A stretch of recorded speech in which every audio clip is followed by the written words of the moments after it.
Down the allotment, it feels a bit like autumn, even though it's supposed to be the hottest season, the hottest month in summer. But anyway, clearing a lot of things like onions and stuff like that, and potatoes, and getting the green manures down. And I've been sowing green manures for about a bit. Some of it's come up quite well. I think the slugs have had some of it as well. So I'm re-sowing any patches. So I'm doing that today. Also, I've got some spring onions, which aren't really spring onions. What they are if you remember the walking onions that I had, top-setting onions. They form, in the second year, they form a clump of sort of onion sets instead of a flower. But anyway, these I take the clump off, and then put them into modules for replanting. So I'll be planting those into clumps today. So it's a very sustainable way of doing spring onions. Just keep doing it year after year after year. So I'm going to put a row of those in, so yeah, I'll be eating those over autumn, winter, maybe even spring. I might eat all of the clump except for one, leave one for it to flower next year, and keep the cycle going. So that's a bit of fun. So that's what we're starting on today.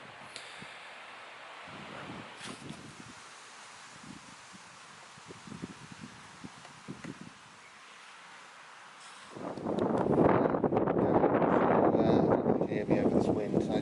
I'm going to harvest these. I'm going to harvest these onions, and then put the spring onions in afterwards. As you can see, I'm not going to do a rotation. Because I do a sort of a polyculture, I think that's what solves it. Anyway, I'll crack on with that.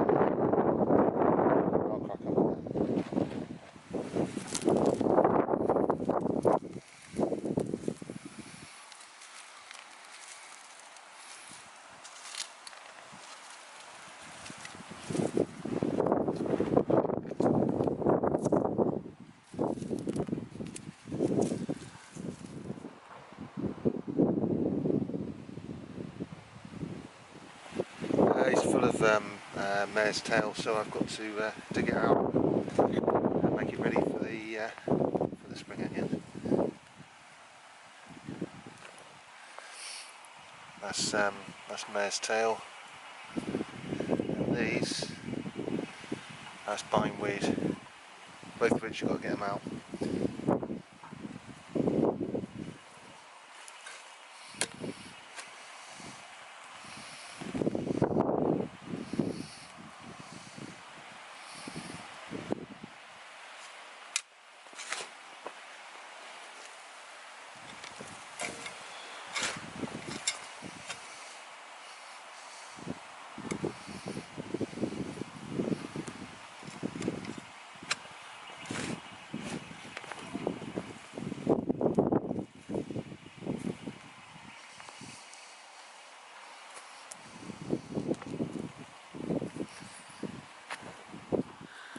That's been dug over, and the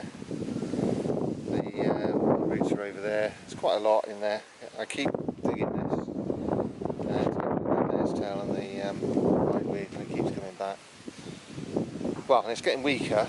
It was really rampant at one point.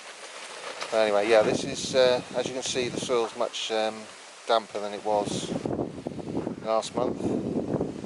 It was bone dry last month, and now there's some moisture in there. So I've created a new bed. So over here I've got some green manure sowed, so I'm going to put my spring onions a bit further over there to make sure they got some light. Onions don't like any shade at all. It'll ruin your crop, so I'm going to put them way over there.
I've put a mulch down of fresh green grass and some bits of weeds and stuff, and underneath comfrey to give it a head start. It will not only preserve the moisture in there, it will also feed the onions.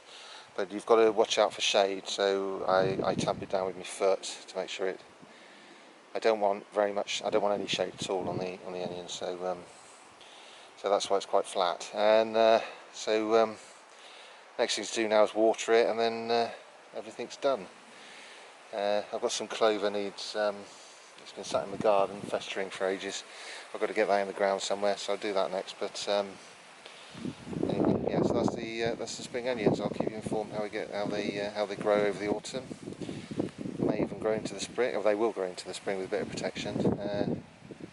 A lot of onions, like Welsh onions and stuff like that, they shrink back into their bulbs in the winter, and then the first sign of any warm weather they'll come straight out again. I'm expecting these top setting onions to do the same. But anyway, we'll see how we get on. They are hardy, so yeah. Right, that's that.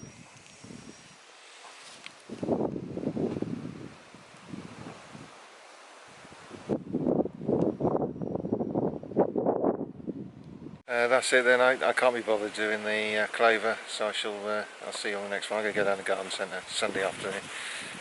Need some parsley, another really hardy plant for winter. So that's it then. See you on the next one. Ta-da.